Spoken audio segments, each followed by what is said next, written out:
Ingrid came back after New Year's. She rented the third room out. It was to a girl named Rachel.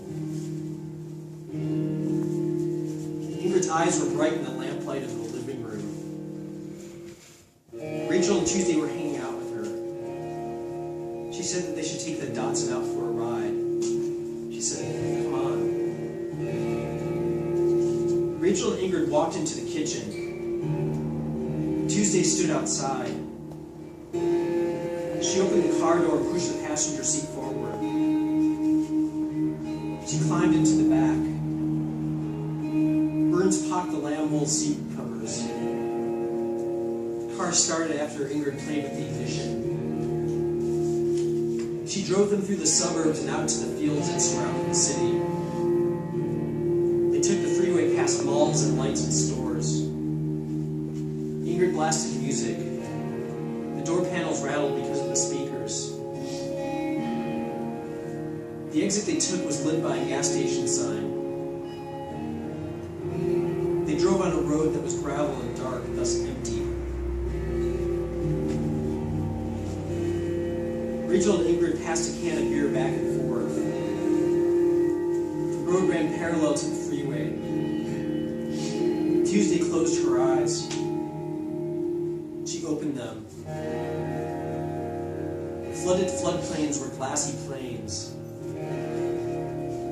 They rode over railroad tracks. When Tuesday turned, she looked. The freeway looked like lights tracing the shape of the freeway. The fence post spun away against the darkness. Rachel and Ingrid spoke and smoked. Rachel cracked a tall boy. When she passed it back, Tuesday said she didn't feel like drinking. Then she didn't say anything. She took it, sipped on the can until it was empty. The booze made the world stretch out until it just lasted forever. She tilted her head back. She looked out the back window. It was all a smudgy arena. That's what she saw. She watched the lights of the city as they approached it from a ways off. Her thoughts and the night just drowned in the shimmer.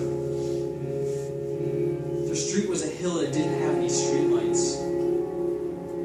The car began to rattle as Ingrid pulled it into the driveway. It was all shadows because it was between two houses. Tuesday coughed because of the cigarette smoke. She stepped in a puddle because it had rained and the driveway was packed dirt and level. It was because she was too buzzed to pay attention. She said, "Fuck." She stumbled as she walked inside. The house was old. The foundation was bricks and cement. The floor shifted beneath their feet when they walked. Ingrid stood in her room with her. She said that the smell was coming from the carpet. She told her to nail a tarp down over it. Tuesday bought old blankets and laid them over that. The room was on the side of the house.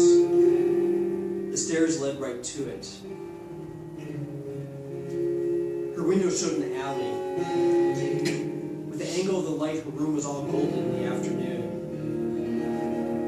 The days were so short. Tree limbs shifted in the wind. Rain washed away snow. It all turned to ice when the sky turned clear. It wore on.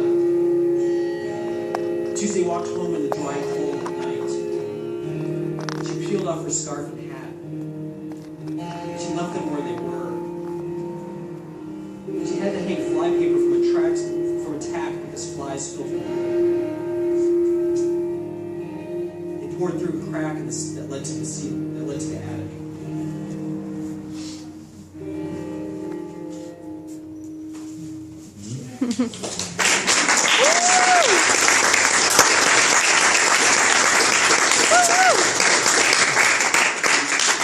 Thank you. Copies of the book are for sale, and also my first book is also for sale here. So, and if anyone wants me to sign a copy, I can definitely do that as well. Thanks, Mark. Thank you, Mark.